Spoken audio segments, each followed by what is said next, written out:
Gastón Matías Marano, así que Así muchísimas gracias por haber venido con toda la agenda súper completa que debe tener. Y vamos a estar hablando del caso de Jonathan Fabro, si se hizo justicia. A una semana más o menos, ¿cuál es la sensación que usted tiene de la sentencia que tuvo? Bueno, Mariela, la primera sensación es que se confirmaron los dichos de esta nena, y para mí ese es el dato más relevante. Ese es el primer paso a hacer justicia, creerle a la víctima, y es la justicia la que le tiene que creer, y en este caso la justicia le creyó en dos instancias distintas: primero cuando procesó a su abusador, y ahora condenándolo a 14 años de prisión. Restan ver los fundamentos de esa sentencia para entender desde el punto de vista técnico si ha correspondido o no la calificación elegida, si ha correspondido o no el monto de pena. Son cuestiones menores. Haciendo abstracción de esas cuestiones, te digo que la satisfacción viene por el lado de sentir que se hizo justicia, en el sentido de reivindicar lo que dijo una víctima en el máximo escalón de nuestro debate penal, que es el juicio oral, más allá de toda instancia de revisión posible. ¿Cuánto hace que esta causa está? ¿4 años que están en el proceso? Es un poco menos. En realidad esta causa aparece estructurada con una denuncia de abril de 2017, o sea que trae 2 años y medio pero largos, con bastante complicaciones, con el tema de la fuga de Fabro cuando se fue a México. Correcto. El ahora condenado no tuvo ningún nivel de sujeción al proceso al comienzo. De hecho, habiendo sido notificado de él, e incluso, ¿tenía una prohibición para salir del país? No llegó a tenerla porque no estuvo en el país. El doctor Kian Zavalía, en aquel momento el juez de instrucción, determinó que se encontraba en el extranjero. Lo que solicitó fue a la Dirección Nacional de Migraciones que informara cuando Fabro ingresara al país. A pesar de que ingresó en julio de 2017, la Dirección Nacional de Migraciones nunca lo informó, lo cual motivó otra causa penal por incumplimiento de los deberes de funcionario público en aquel momento, para investigar si efectivamente ese delito existía. Y más allá de esto, hacia finales de aquel año se dictó una orden de captura internacional, porque aún anoticiado del pedido de indagatoria que existía, el imputado eligió no presentarse. Más aún, estuvo técnicamente prófugo 21 días entre la emisión de ese pedido de captura y el momento en el cual fue habido en México. Mucho se dijo al respecto, y de hecho él ha sostenido que tenía pensada o pactada su entrega. Esto resulta incontrastable y a todas luces se da de bruces con lo que publicó incluso la Procuración General de México, que relató que luego tareas de inteligencia pudieron dar con él, que no se encontraba en su casa, dicho sea de paso, sino en un hotel discreto en las afueras de la ciudad en la que vivía, y fue habido y traído a la Argentina para ser sometido a proceso. Todo eso con posterioridad a la tramitación del proceso de extradición. Así que sí tuvo dificultades procesales esta causa, hasta que finalmente se lo sentó ahí en indagatoria, ya allá lejos y hace tiempo, diría. ¿Y él en esa indagatoria declaró o no declaró? Él declaró en esa indagatoria, refirió la genialidad de los hechos, declaró una cantidad de cosas que tanto en aquel momento como en retrospectiva resultan absolutamente aberrantes de leer. Fue una indagatoria en donde el foco estaba completamente puesto en su propia sensación sobre por qué le hacían esto a él. Dijo algunas cosas que ha relevado la prensa, y a ellas me remito, como que debió haberle llamado la atención a esta niña el tamaño de su miembro, y frases esas absolutamente carentes de empatía, que nos demuestra estar frente a alguien que tal vez no tiene en foco que hay una seria acusación de una niña por abuso. Después de esa indagatoria fue procesado en primera instancia y elevada la causa a juicio. Ahora, él pasó por 3, como le preguntaba fuera al aire, él pasó por 3 defensas. ¿Esas 3 defensas se basó en lo mismo o fue cambiando? No, hubo variedad de estrategias defensistas. Lamentablemente, y sin entrar a analizar la labor de cada colega en particular, porque no me corresponde, y porque además... pero básicamente sí, toda fue en hablar mal de la nena, en poner que es una revancha entre las familias, en hablar prácticamente barbaridades de la criatura. Inclusive, no sé si esto es verdad, que la primera defensa había planteado de que los hechos no los negaban, pero sí discutían algunos detalles. ¿Esto es así o no? En realidad las defensas, para hacerte un raconto, si querés, pasaron, como vos decís, por diferentes lugares. También hubo integración de 3 estudios jurídicos distintos.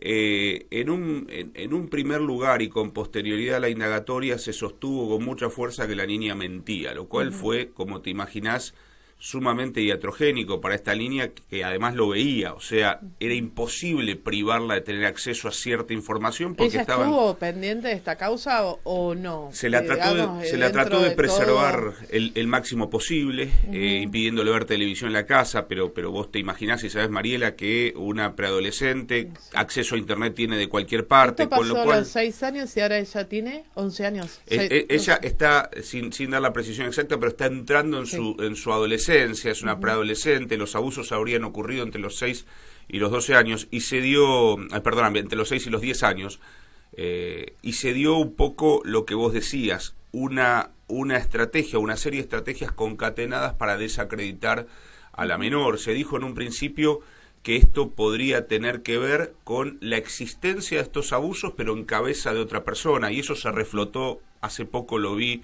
sostenido en algún medio. Sí, que no había sido él, que no es que no había sido abusada, sino que fue otra persona. Lo que pasa es que la situación de que esta niña ha sido abusada resulta incontrastable porque la totalidad de los peritos, tanto, y estoy hablando de 3 psiquiatras y 3 psicólogos, tanto de parte como de oficio, todos concluyeron, incluso el perito psiquiatra puesto por Fabro, el doctor Castex, un muy prestigioso perito, que esta niña presentaba sintomatología propia de abuso sexual, con lo cual, ante la imposibilidad de negar eso, una defensa trató de abordar que habría sido otra persona la que la abusó, no que no habría sufrido los abusos, lo cual resulta a todas luces ridículo, porque esas mismas pericias nos avisan que no estamos frente a una niña fabuladora, y por otro lado, el sostener una mentira de esas características debiera responder a alguna finalidad. Esta era una persona a la cual ella amaba profundamente, admiraba profundamente. ¿Con qué criterio quisiera hacerle un daño? Y aunque quisiera, ¿cómo podría sostener una mentira así durante horas en una cámara Gesell, en donde no estamos hablando aquí de que esa cámara Gesell es tomada por un psicólogo recién graduado de la universidad? Los psicólogos del cuerpo médico forense a cargo de las cámaras Gesell tienen literalmente miles de cámaras Gesell encima, son muy avesados, y la entrevista duró prácticamente 2 horas. Es impensado que una niña pueda sostener, una niña de esa edad además, una mentira de esas características, con lo cual resulta un intento defensista vacuo, pero sumamente ofensivo, porque es desconocerle a la víctima lo que le pasó. No la abusó otra persona, la abusó Jonathan Fabro. También se sostuvo en algún momento que habría trasuntado una cuestión económica de fondo. Sí, porque el padre de la nena, sin dar mucho detalle, había sido representante, ¿no? En algún momento. Y lo era al momento de la develación de los hechos. Y es una hipótesis que además resulta ridícula, porque si hubo alguien, si se quiere, no que sea importante, pero perjudicado económicamente, fue él, que perdió a su mejor representado, si quiere el futbolista más importante que tenía pocos otros. O sea que esta denuncia arrastró también un perjuicio económico, si se quiere mirar así, que no es el foco que yo elijo, pero contestando ese foco a esta denuncia. Por otro lado, con total claridad se abordó este tema en el juicio y jamás apareció ninguna instancia en donde alguien le dijera dame dinero y dejo de lado la denuncia, nada de eso. Y aunque así fuera, aunque la conducta de los adultos fuera totalmente reprochable, estamos frente a una niña que declaró en cámara Gesell, que tuvo pericias psicológicas y psiquiátricas, que hace 2 años y medio que tiene un tratamiento psicológico en el hospital Elizalde. La psicóloga declaró en juicio y nos dijo que en esos 2 años y medio jamás notó ningún indicio ni resquicio de mendacidad en esta niña. O sea que aunque los adultos hubiesen querido tomar cualquier intervención reprochable en esto, no podemos correr el foco de que lo que hay de fondo es una niña denunciando un abuso y estando ese testimonio plenamente acreditado, no solo por lo que ella nos dice, sino además por prueba objetiva de la causa. La madre que habló, la verdad que todos los parientes hablaron muy bien, fueron muy correctos, nunca salieron a hablar, solamente hablaron el día de la sentencia. Eso no sé si fue por consejo suyo, pero la verdad que estuvieron todos muy correctos. Sí. Y ella dijo en el primer momento que tenía miedo de que si lo absolvían. Que Sin era duda. una de las posibilidades, y que ese día no era ni para festejar, ni mucho menos porque, justamente tomando sus palabras, ellos lo querían a Jonathan Fabro. Muchísimo. Y que para ellos fue algo terrible llevar adelante todo esto. ¿Usted también tuvo miedo en algún momento y si lo dejan libre, si consideran que no hizo nada? Bueno, es una pregunta interesante y comienzo hablándote un poco de la familia y después te cuento mi perspectiva profesional. Uno tiene que entender que, en primer lugar, en este tipo de abusos en donde el agresor y la víctima son tan cercanos, siempre hay familias quebradas en el medio y la alegría, incluso ante una sentencia condenatoria, es imposible, porque Claro. se da en el contexto de una situación muy triste y una familia rota. Esa misma mamá que vos mencionás constantemente dijo, opinión que le entiendo, pero a mí no me nace, que comprendía a la hermana, la madre de Fabro, y entiendo que los comprende porque internamente y en el fondo querrá que en algún futuro esa familia se vuelva a acercar. Son realmente muy cercanos, se le ha escindido una parte de la vida. Respecto a lo que ellos refirieron el día de la sentencia, tuvo que ver con un pedido muy específico mío de que no salieran a hablar antes de que existiera la sentencia. Ella, por momentos, cuando veía que trataban de mentirosa a su hija por televisión, Sí, claro. tenía la intención de salir, Claro. y yo le pedí muy especialmente que esperáramos que hable la justicia. Y yo lo dije en estos términos: cuando hable la justicia, si vos querés salir a decir tu verdad, si te querés guardar porque querés no hacerlo, estás en tu derecho, y si querés expresarte, estás en tu derecho, pero dejemos que hablen los tribunales, porque si no dejamos que hablen los tribunales, finalmente va a ser viento de los que dicen una cosa y los que dicen otra. Y así fueron muy respetuosos con mi consejo profesional y lo guardaron. Ella muchas veces tuvo duda de que esta causa no llegara a buen puerto. Claro. Me acuerdo la mañana que vino a verme al estudio, tengo la oficina ahí en Esmeralda y Corrientes, tímidamente me golpeó la puerta, llegó referida por un conocido mío, y sus dudas eran razonables. Estamos frente a una persona... ¿Fueron las dos o fue la No, mamá no, sola? vino en esa primera ocasión. Yo no conocí a la niña, la conocí más adelante.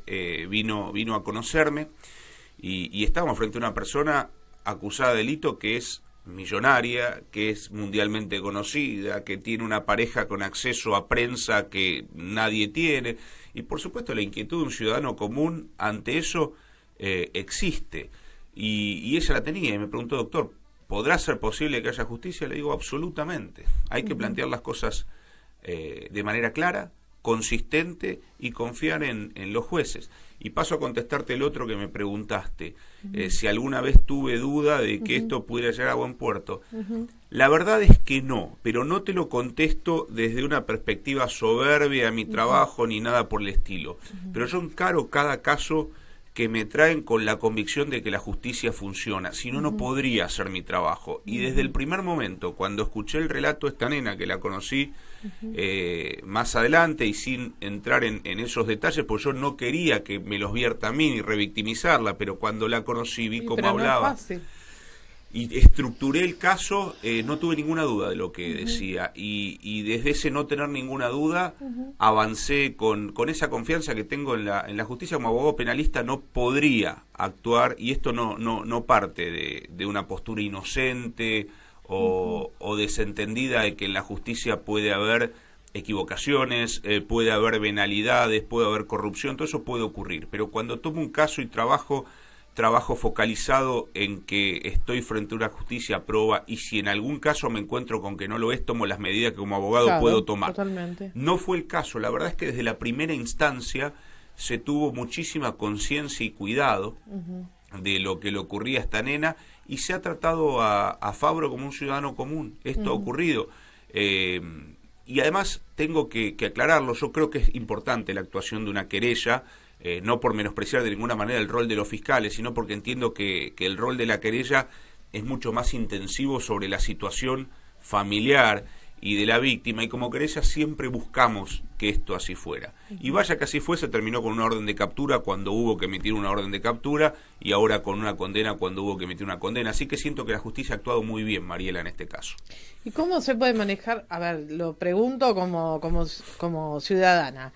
cómo uno como profesional puede llevar adelante una causa de un abuso donde no sabes cómo preguntarle cosas a la menor sin estar invadiéndola, sin, como dijo usted, revictimizándola. ¿Cómo se puede llevar adelante? Y si es, yo me imagino, no debe ser nada fácil. Yo tuve una causa y no quise agarrar más porque es muy duro llevar adelante una causa así.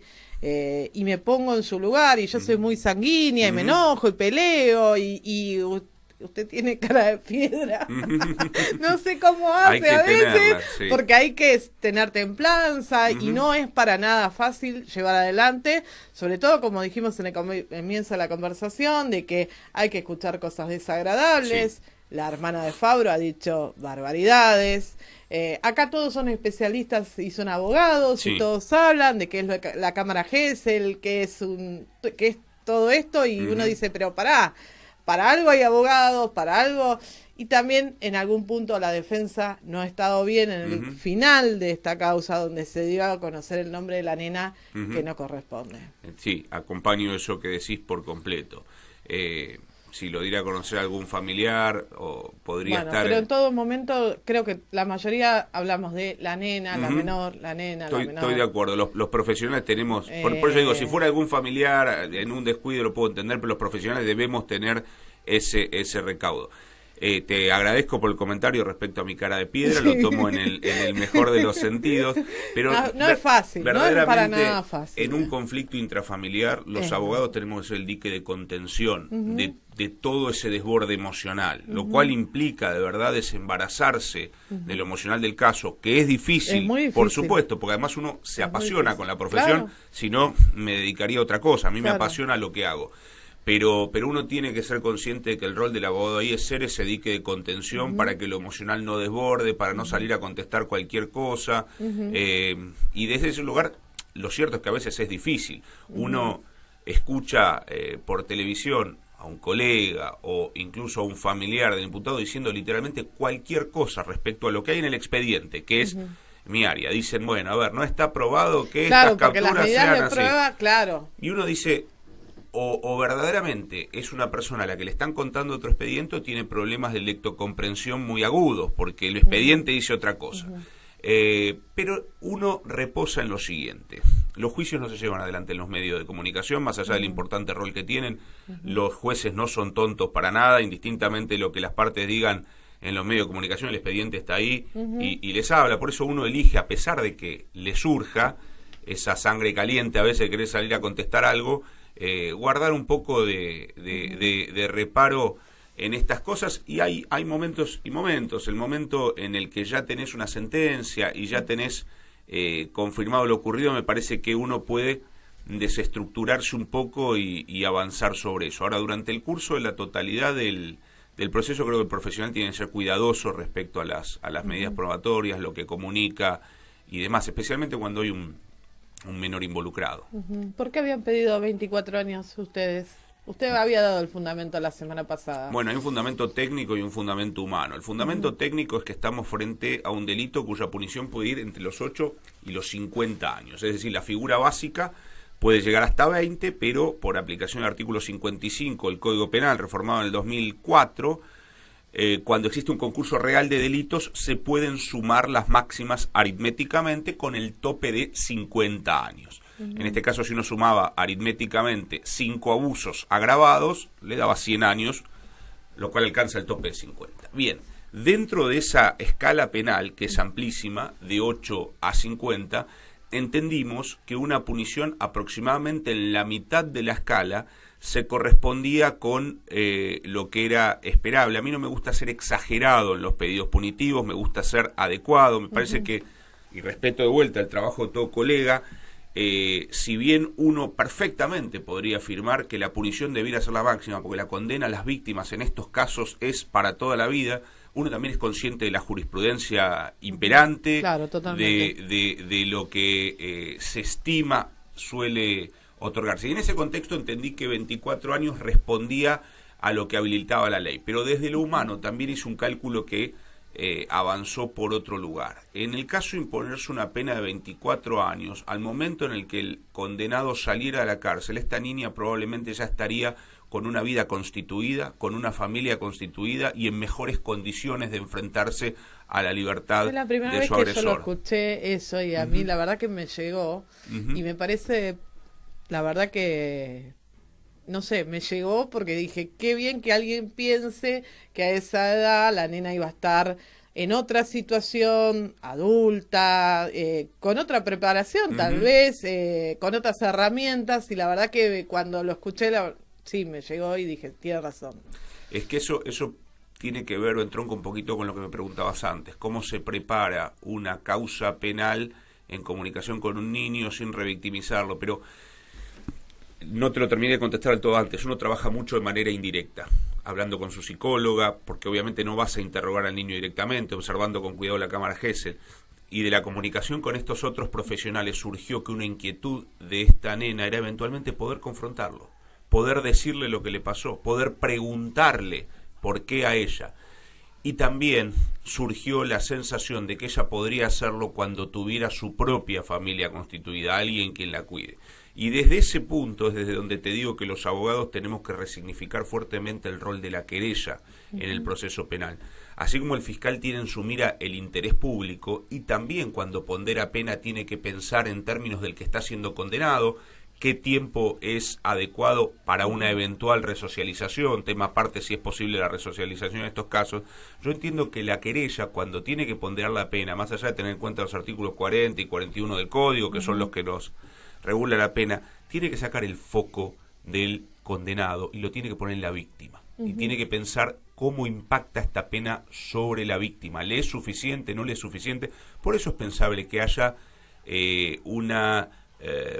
digamos, un desentendimiento entre las penas que muchas veces piden las fiscalías y las que piden las querellas. Y es porque tienen el foco puesto en lugares distintos, cada uno haciendo adecuadamente su trabajo. Así que en la ponderación de todos esos elementos y del daño que fue causado y que fue evaluado en el juicio, estamos frente a una nena que tiene un largo trayecto de recuperación adelante. Su psicóloga fue muy clara respecto al diagnóstico, pero no muy clara respecto al pronóstico. Cuando le preguntamos cuándo va a poder mejorarse, tener el alta, las respuestas eran más difusas, y es porque realmente no lo sabe, porque no puede hacer futurología de eso. Entonces, estamos frente a una nena que ha sufrido un enorme daño, que ese daño le ha venido no solamente de la mano del abuso, sino de el rol que han tomado otros elementos de esa familia en sindicarla como mentirosa, en ningunear su denuncia, y todo eso configuró una constelación lesiva en lo psicológico que entiendo va a llevar años de recuperación.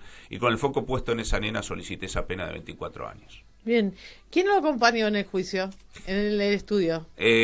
Bueno, como todo lo que se hace bien en la vida, se hace en equipo, y yo tengo afortunadamente muy buenos profesionales que nos acompañan. El primero que comenzó acompañándome fue el doctor Fabricio Vargas, que actualmente ya no nos acompaña en este plano. Se lo llevó muy temprano la providencia, cuando tenía 36 años, pero él comenzó este juicio conmigo, y una de las cosas que hice cuando tuvimos la sentencia fue ir a visitarlo a su lugar de descanso en el cementerio de la Chacarita y hablar con él. Él había sido alumno mío en la universidad, después empleado del estudio cuando todavía no era abogado, y recibido de abogado me acompañó en los primeros casos, siempre que su enfermedad lo permitió, de esta causa. Y después también estuvieron conmigo el doctor Alberto Van Autenboer, que es un penalista de nota, y Carla Tedesco, también exalumna mía, que tuvo un rol fundamental acompañando a la madre, sí, sin duda, ese rol que uno no puede cumplir porque está en la intensidad del debate, porque está prestando atención a otras cosas, y una mamá en estas circunstancias necesita a alguien que le tienda una mano, que le transmita tranquilidad. No me puede preguntar algo a mí y la tenía ella al lado, así que esos fueron los 3 miembros del equipo que a lo largo de la causa me acompañaron y que son absolutamente responsables del resultado de esta causa, tanto más que yo. Bien, ¿nos vamos a un pequeño corte? Con mucho gusto. Bien, continuamos, y con respecto a esta causa, ¿van a seguir haciendo algunas acciones contra...? Dígame lo que puede decir, Sí, lo que no se puede, no hay ningún problema. Con mucho gusto.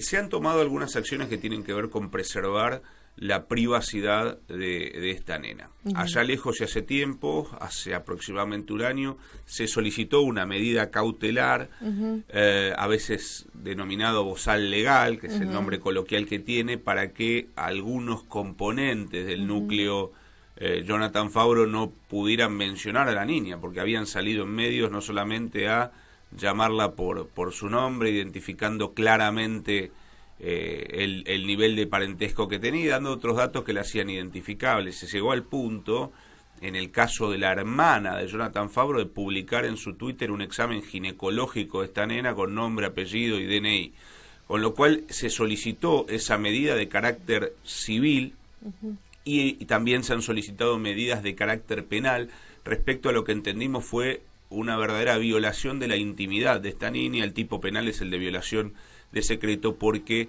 en el afán de una defensa cerrada se accedió a redes sociales que esta niña tenía de manera absolutamente autoritaria y de manera absolutamente invasiva, y actualmente esa causa dirigida contra las personas que entraron a esas redes sin permiso y difundieron esos mensajes tratando de hacer una defensa fútil, por otro lado, está siendo actualmente entendido en la justicia, y también espero que haya en ese caso una condena. ¿Ella ya fue llamada indagatoria o está en proceso? Está en los albores la causa, la hemos presentado muy recientemente cuando se revivó esto. Hay que entender, Mariela, también que la mamá de esta nena fue muy renuente a tomar otras acciones penales respecto a los familiares de Jonathan Fabro. Son muy cercanos a ella y no quería seguir agravando una situación que ya es grave. Con lo cual, la primera medida que se tomó, como te decía, fue de carácter civil, que es un llamado de atención. Y ya cuando esto continuó, más de un año después, se reavivó el ataque hacia la niña, se avanzó por la vía penal, pero prácticamente la tuve que convencer de hacerlo, porque de verdad es muy difícil para una persona. ¿Es un atropello a los derechos de esta nena? Sin Continuamente duda. Se habló de la pericia, y de hecho la semana pasada se siguió hablando de la pericia médica, así que ahí tienen material para ir... Sin duda, y avanzar sobre eso sin entrar en detalles. Es impensado que se siga afirmando que no hay abuso si no hay consecuencias físicas. El abuso sexual siempre tiene consecuencias psicológicas y a veces tiene consecuencias físicas perdurables en el tiempo. Uno puede hacer la defensa que quiera, pero en el momento en el que cruza el umbral de volver a victimizar a la víctima, y en este caso una niña, me parece que cruza el umbral del derecho penal y que tiene que responder por eso. Bueno, básicamente lo que la hermana decía, usted me podrá contestar hasta dónde, era que si la carátula era por violación, ¿por qué? Y la pericia médica había dado como que no hubo una penetración, ¿por qué seguían con el proceso adelante cuando no hubo una violación? Claro. No sé si se entendió. Básicamente perfecto. Lo quise resumir en palabras de llanas de lo que ella decía. Sí, en concreto, justamente porque una carátula es eso, una carátula. La calificación es la forma acabada de esa carátula, y porque esta nena, cuando comenzó su relato, refirió esa palabra, que era la que tenía a mano, violación. Claro. Los adultos sabemos... y no te diría los adultos, los abogados sabemos lo que significa violación. Tal vez el ciudadano ordinario lo asocie con todo tipo de prácticas.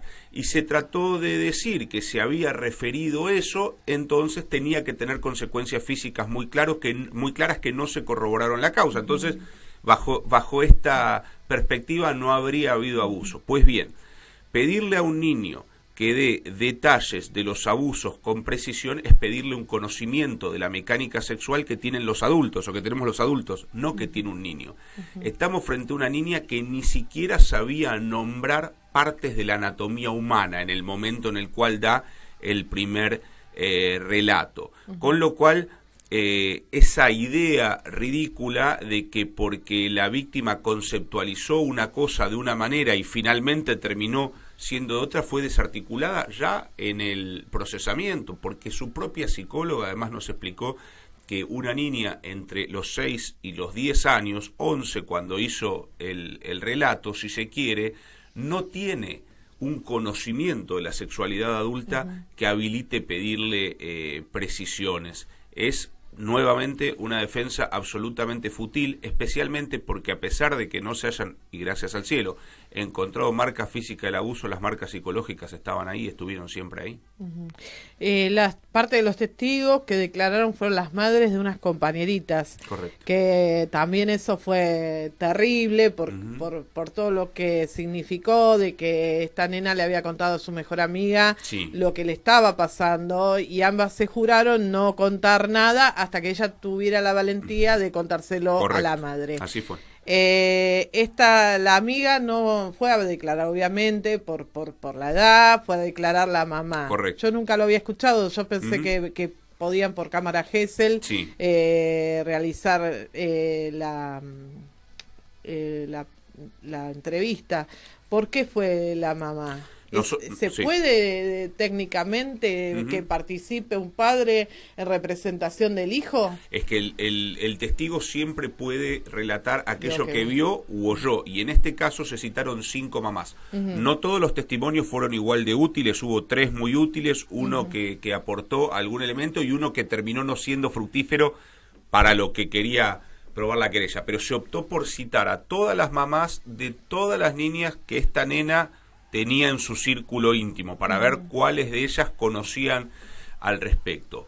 Técnicamente yo hice el ofrecimiento de la cámara Gesell de las niñas en carácter subsidiario al testimonio de las madres. ¿Qué quiere decir esto? No quiero aburrir a los no abogados. No, pero es importante que lo cuenten. Nosotros ofrecimos el testimonio de las madres, y si de ese testimonio no se pudieran recabar elementos de importancia por ser un testimonio indirecto, subsidiariamente el testimonio de las niñas. Pero la verdad es que preferimos no avanzar en primer lugar sobre el testimonio de las niñas, porque esto implica algún nivel de revictimización, si no respecto de ellas directamente, también respecto de la niña abusada, porque imaginen la situación de que sus compañeras fueran llamadas una por una a ir a un juicio. Esto iba a generar indudablemente una situación de tensión. Así que vinieron sus mamás y prestamos mucha atención para ver si teníamos que hacer el apercibimiento de la prueba subsidiaria que habíamos ofrecido. Y no hizo falta, porque algunas de estas mamás nos contaron que con claridad, espontáneamente, sus hijas les contaron, y una en particular, que fue la primera en conocer de los abusos y la primera en enterarse cuando esta nena lo contó en la familia, fue con su mamá y le dijo: mamá, yo tengo algo para contarte, un secreto que vengo guardándole a mi amiga, ya se lo contó a la familia y ahora te lo puedo contar. Entonces la mamá nos trajo el relato al juicio, y así las otras mamás, y a mi criterio fue una prueba fortísima para desarmar de vuelta los argumentos vacíos de sentido respecto a cualquier idea de armado de esto. Mal puede pensarse en un armado, una estructura, cuando había niñas que hacía 2 años o 3 años que sabían lo que estaba pasando, con distintos niveles de detalle. Imagínense una conversación entre 2 nenas de 7 u 8 años, una tratando de explicarle a la otra que hay algo raro que sucede con un miembro de su núcleo íntimo. Entonces, en ese sentido, tenían distintos conocimientos. Algunas sabían simplemente que había algo secreto que guardar, de índole, si se quiere, reservada a los adultos. Otra muy específicamente conocía las maniobras, pero la sumatoria de esos 4 o 5 testimonios fue fundamental también para probar, más allá de cualquier duda, la materialidad de estos hechos. Qué importante que ellas se hayan presentado y que hayan prestado testimonio. Sí. Ahora, con todas estas pruebas, ¿cómo es posible que se siga defendiendo y diciendo que es todo mentira? De hecho, ayer la escuché a la novia de este sujeto diciendo de que en realidad la justicia argentina está muy mediatizada y que tomaron partido por lo que salió en los medios de comunicación. Acá estamos hablando de algo serio, no es para tomarlo así como, no sé, como cualquier cosa. Primero dijeron barbaridad de la nena, ahora dicen que está todo mediatizado. Estamos hablando de un tema muy serio, no sé si se dieron cuenta de la gravedad de los hechos. Posiblemente no. De todas maneras, Mariela, te digo, si se toma lo que salió en los medios de comunicación, yo no sé si uno hiciera un juicio sobre lo que ocurrió en los medios, si hubiera sido o no sido condenado, porque los medios se han dicho muchas barbaridades, incluso cosas contrarias a lo que existe en ese expediente. Claro. Ahora, de una cosa no tengo duda: Si vos te olvidás de todo lo que decís con los medios y te focalizás en los 7 cuerpos de este expediente, no cabe ninguna duda de que tiene que ser condenado y de que fue condenado por eso. La prueba ahí está muy clara. En los medios a veces la relativizan. Se hablaba, por ejemplo, de las capturas famosas capturas que nosotros hablamos la semana pasada. De pantalla. Y en los medios, con una impunidad total, se miente al respecto. No los periodistas, sino estas personas que dan testimonio, familiares, se miente descaradamente al respecto. Hay pericias hechas en los expedientes respecto de eso. Entonces, vos tenés, por un lado, una prueba subjetiva fortísima, que es el relato de esta nena, tamizado por una cámara Gesell, pasado después por una pericia psicológica y psiquiátrica, y una perla en eso, hasta el propio psiquiatra de parte, portado por Fabro, dice que él no puede descartar eso es el fundamental comportamiento que lo digan, impropio. porque realmente la familia se dedicó a decir cualquier cosa, desinformar, y lo que yo escuchaba era, porque acceso al expediente no tengo, las pericias tecnológicas no se pudieron probar, se pueden truchar los mensajes. La pericia física salió con que la nena no fue abusada. Estoy hablando textuales palabras de la familia de Fabro. Y la cámara Gesell, de acuerdo a lo que dijo la hermana, es una testimonial protegida, cubierta, ¿cómo dijo? Una testimonial cuidada. Una testimonial cuidada. En una definición jurídica nueva para mí. Me pareció muy interesante. Sí. Entonces, si uno escucha todo esto, dice, pero a ver, o están cometiendo un atropello a los derechos de este señor, o realmente no entiendo a qué mente se le ocurre negar lo innegable. Bueno, es que esa es la historia que está contada y todo eso en el marco de que esto sería una extorsión económica. Porque además, creo que lo que nos olvidamos, que estamos hablando de una piba muy chica. Y que no es la única. Una piba que encima, todavía no voy a decir la edad ni nada, pero digo, no se dan cuenta que no puede. A ver, si a una mujer en los 20 y pico de años le llega a pasar esto, debe ser durísimo tener que afrontar un proceso así, sin duda, te digan cualquier cosa. Imagínate una nena. Yo te hago un planteo en eso. Asumamos por un momento, y por eso soy tan crítico, te reitero, la mamá de la niña no es tan crítica como yo con el núcleo familiar, porque son de sus afectos en el fondo. Esto a veces es difícil de entenderlo. Yo entiendo a la mujer, ¿eh? Yo la entiendo, pero yo no puedo compartir lo siguiente. Asumamos por un momento que están convencidos de que esto es armado. Vamos a dar ese beneficio de la duda.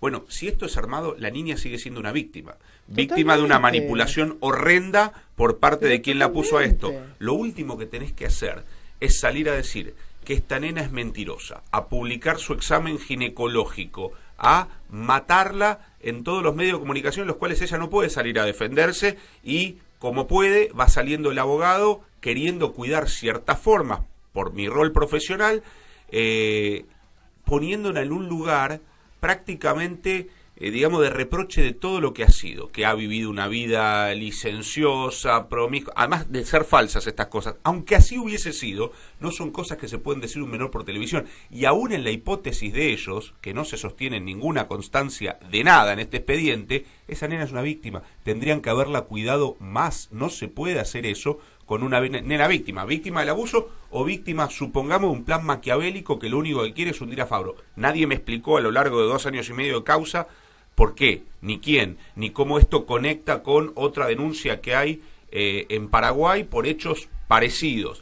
¿Es verdad lo que dijo el abogado de la defensa, que dijo en las últimas palabras de Fabro, le dijo a la madre, yo te puedo mirar a la cara, vos no? Eso es absolutamente falso, la madre lo miró a la cara.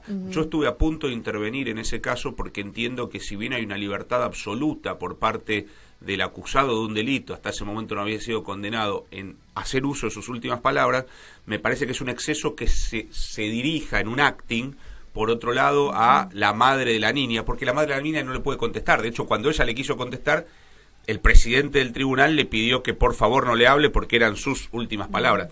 Pero ella estaba en llanto, mirándolo a la cara, y le pidió que se disculpe. Y le dijo, eso te va a hacer bien.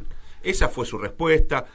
No miró para abajo, no, más allá de que nadie, digo, no sé si Fabro, su pareja, la familia de su pareja son buenos psicólogos respecto a la expresividad corporal y pueden deducir cómo tendría alguien que enfrentar que estén además de haber abusado a su hija, tratándola de mentirosa y tratándola de encubridora a ella. Yo no sé si la persona debe mirar para abajo, para arriba, para el costado, pero la verdad es que en ese caso lo miró a la cara llorando y le pidió que pida disculpas enérgicamente. Eso es lo que pedía la madre y el hermano, que Sí. pidieran disculpas.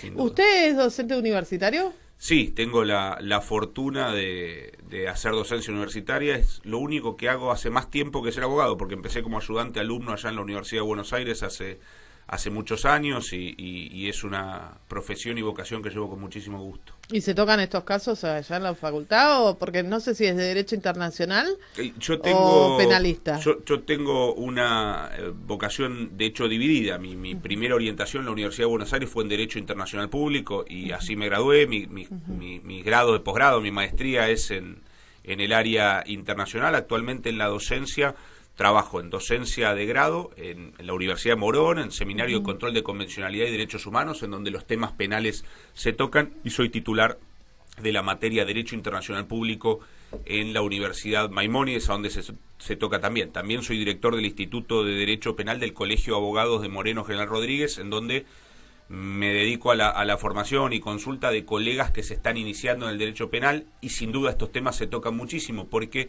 especialmente en la provincia de Buenos Aires, tanto desde la perspectiva del particular damnificado como del defensor penal de una persona acusada por abuso, hay muchísimo en lo que formarse y prepararse, así que tengo la oportunidad docente de trabajar mucho con estos temas también. Bien, ¿va a apelar? Me imagino que... Sí, yo quiero ser muy respetuoso con los jueces, y la verdad es que no he leído todavía por qué dijeron lo que dijeron, y creo que sería prematuro e irrespetuoso con los magistrados que yo afirme categóricamente que sí, sin leer cómo ellos fundamentan lo que han dicho. Así que me voy a tomar unos días más, aparentemente el jueves estaría en esos fundamentos, voy a trabajar el fin de semana leyéndolos y viendo si vale la pena o no apelar. La sensación de base es que la pena es poca, es una sensación de base, no está fundada en lo jurídico y no va a poder estarlo hasta que no lea lo que tuvieron que decir estos tres jueces, que lo tengo que decir y lo digo convencido. El Tribunal Oral 12 ha actuado de la misma manera que el doctor Kian Zabalía en la instrucción, con total corrección. Entonces les quiero retribuir esa corrección leyendo sus fundamentos. Nosotros vimos que usted fue muy correcto, no vimos lo mismo del otro lado. Y de hecho vimos algunos exabruptos cuando se fueron, pero bueno, está bien, es entendible. Bueno, primero estoy muy agradecida que esté acá y la verdad que le agradezco muchísimo su tiempo. También desde el lado de como mujer me costó mucho ver determinadas cosas en este juicio. Yo soy una persona que siempre digo lo que pienso, a veces me juega a favor, a veces no, pero por lo menos que lo bueno de todo esto, creo que tener un abogado que te escuche. Usted en un momento en el juicio dijo, la verdad que para una víctima tener que afrontar un proceso así, sabiendo que no le iban a creer, que esto también lo tomo de lo que usted dijo, es muy importante tener un abogado que te cuide, que te oriente en el proceso, que te lleve adelante como corresponde.